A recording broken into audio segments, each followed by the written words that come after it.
एक गांव में एक किसान अपनी बेटी के साथ रहता था। वो किसान बहुत शेखीबाज था। उसे अपनी बातें बढ़ा चढ़ा कर बयान करने में बहुत मज़ा आता था। वो अपनी बेटी के बार बार मना करने के बावजूद भी ऐसा ही करता था। उसने लोगों को ये बताया कि मेरी बेटी दुनिया की सबसे खूबसूरत और हुनरमंद लड़की है। मेरी बेटी भूसे से सोना बना सकती है। गांव वाले उसकी ये बातें सुनकर बेजार हो चुके थे। उन्होंने बादशाह से उसकी शिकायत की, जिस पर बादशाह ने उस किसान को अपनी बेटी के साथ अपने दरबार में बुलाया।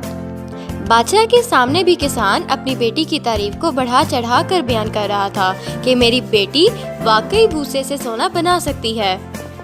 अब बादशाह उसकी बेटी को एक भूसे से भरे कमरे में ले गया, जहां उसने उसको एक रात का वक्त दिया कि तुम्हें इस रात में इस सारे भूसे को सोने में बदल देना होगा, वरना तुम्हें और तुम्हारे बाप को कत्ल कर दिया जाएगा। लड़की बादशाह के जाते ही परेशान हो गई। उसी परेशानी के आलम में वो वहां बैठकर रोने लगी। रोते रोते उसे खिड़की से एक रोशनी नजर आई। उस रोशनी में एक छोटा सा बोना नमूदार हुआ, जो बहुत ही अजीबोगरीब था। उसने पूछा, लड़की तुम क्यों रो रही हो? लड़की ने उसको अपनी सारी कहानी बताई।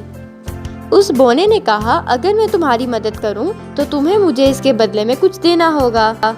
लड़की फौरन उसको अपने गले से सोने का हार उतार कर दे देती है। बोने ने फौरन चरखे पर बैठकर भूसे से सोना तैयार कर दिया।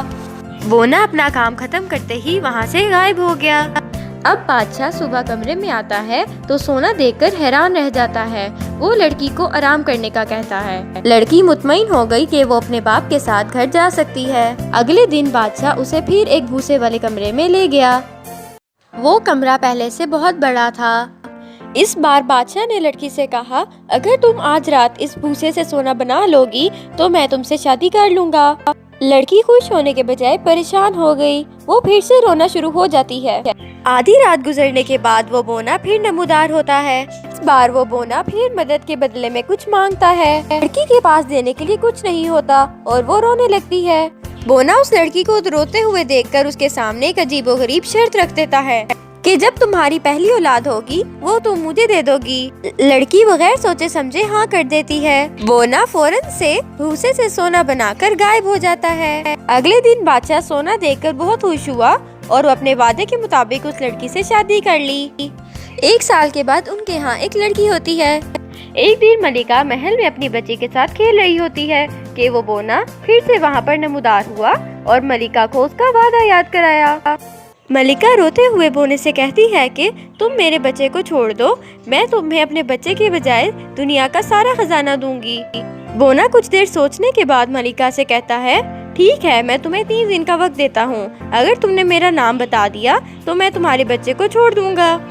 बोने के जाते ही मलिका अपने सिपाहियों को हुक्म देती है कि सल्तनत के हर एक शख्स का नाम लिखकर मेरे पास लेकर आओ। अगले दिन बोना मलिका के पास आता है तो मलिका उसको सारे नाम पढ़कर सुनाती है, लेकिन उनमें से कोई नाम भी बोने का नहीं था। अगले दिन भी ऐसा ही हुआ। मलिका को बोने का नाम नहीं मिला और बोना हंसकर वहाँ से चला गया। तीसरे दिन एक सिपाही मलिका को आकर एक अजीबोगरीब इंसान के बारे में बताता है, जो रात को जंगल में अपना नाम मिरेकुलस मारियो पुकार रहा था। मलिका को ये सुनकर तसल्ली हो गई। जैसे ही बोना रात को तीसरी दफा नमूदार हुआ, मलिका ने बोने को 3-4 नाम बताए। बोने ने मुस्कुराते हुए सब नामों पर ना कर दी।